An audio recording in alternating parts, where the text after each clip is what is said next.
जय श्रीमन्नारायण। बोले बांके बिहारी लाल की जय। अभी पिछले दिनों में एक घटना घटित हुई। सुप्रीम कोर्ट के मुख्य न्यायाधीश डॉक्टर वी.आर. गवई के ऊपर जूता फेंकने का कार्य किसी सनातनी वकील ने किया।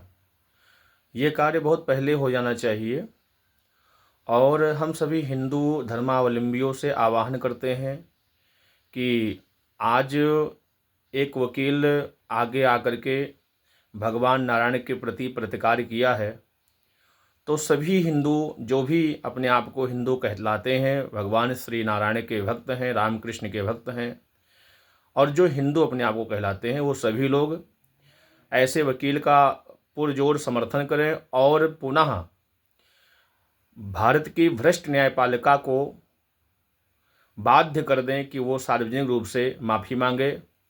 और मैं भारत सरकार के जो शीर्ष पद पर बैठे हैं, माननीय प्रधानमंत्री नरेंद्र मोदी जी, राष्ट्रपति द्रौपदी मुर्मू जी एवं अन्य जो भी अपने आप को सनातनी कहते हैं, जिनको हिंदुओं का वोट प्यारा है, जिनको हिंदुओं से प्रेम है, लगाव है, वे लोग ऐसे अहंकारी, दुष्ट और भ्रष्टाचारी जज के खिलाफ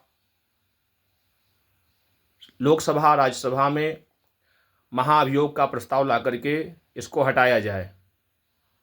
भारत में कोई भी व्यक्ति कान खोल के सुन ले, कितना भी उच्च पद पे बैठा हो, चाहे वो कार्यपालिका में हो, चाहे विधायिका में हो या न्यायपालिका में हो, सनातन धर्म का अपमान कोई भी हिंदू अब नहीं सहेगा। ये बात कान खोल करके सुन लें।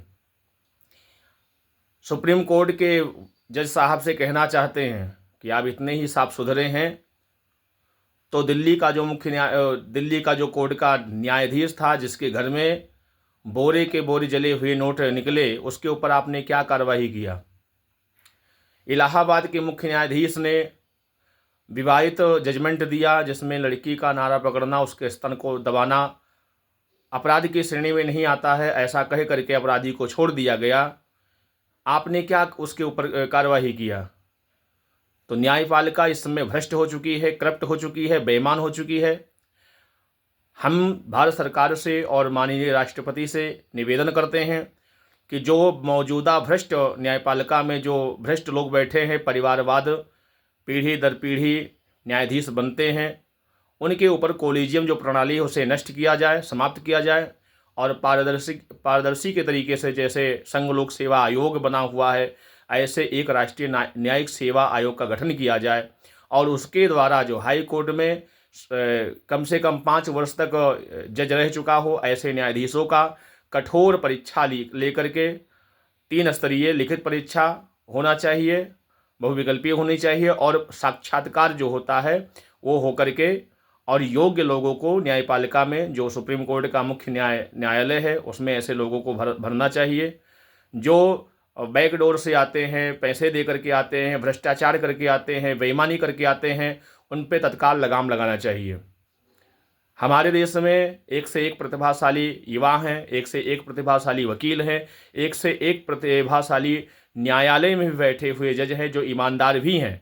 हम ये नहीं कहते हैं कि भारत के संपूर्ण न्यायाधीश भ्रष्ट हो चुके हैं।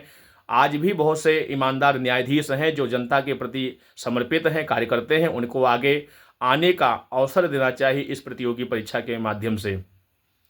तो मेरा आग्रह है भारत के संपूर्ण जनमानस से, जिनको भी भगवान के प्रति प्रेम है, वो दिल्ली में जाकर के सुप्रीम कोर्ट के न्यायालय का घेराव करें और जज को बाध्य कर दें।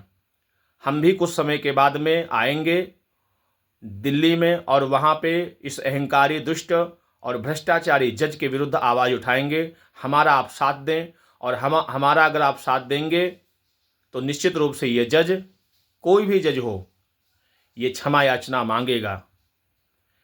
और एक बात और, डॉक्टर वी.आर. गवई ध्यान से सुन लीजिए, भारत को गृह युद्ध की तरफ अगर ढकेल रहे हैं तो उसमें सबसे बड़ा दोष तुम्हारा है। नेपाल में न्यायपालिका को फूंक दिया गया, ये बात आपको ज्ञात होना चाहिए। बांग्लादेश में भी एक जजमेंट के द्वारा ही इतना बड़ा तूफान हुआ, इतना बड़ा उलटफेर हुआ।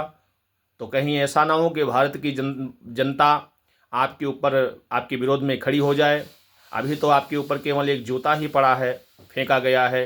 कहीं ऐसा ना हो कि 80 करोड़ हिंदू तुम्हारे विरुद्ध हो जाए, तुमको बचने का, छिपने का कहीं जगह ना मिले। ये बात ध्यान से सुन लीजिए मेरी बात को। और हम संपूर्ण भारतवर्ष के सनातनियों से आह्वान करते हैं कि ऐसे दुष्ट अहंकारी के लिए आवाज़ उठाएं। हमारा वीडियो जहाँ तक पहुँच रहा है वहाँ तक पहुँचाएं, एक एक सनातनी के पास पहुँचाएं, एक एक धर्मावलंबी के पास पहुँचाएं। और मैं समस्त भारत के धर्माचार्यों से का आह्वान करना चाहता हूँ, चाहे वो शंकराचार्य के पद पे बैठे हों, चाहे वो जगत गुरु के पद पे बैठे हो, और चाहे वो धर्म गुरु के पद पे बैठे हैं, सभी लोग अपना अपना विरोध प्रकट करें वीडियो के माध्यम से। और ये बात जनाएं भारत के न्यायाधीश को कि भारत की हिंदू तुमसे नाराज है, तुमको क्षमा याचना मांगना पड़ेगा। जय हिंद, जय भारत, जय श्री राम, जय श्री कृष्णा।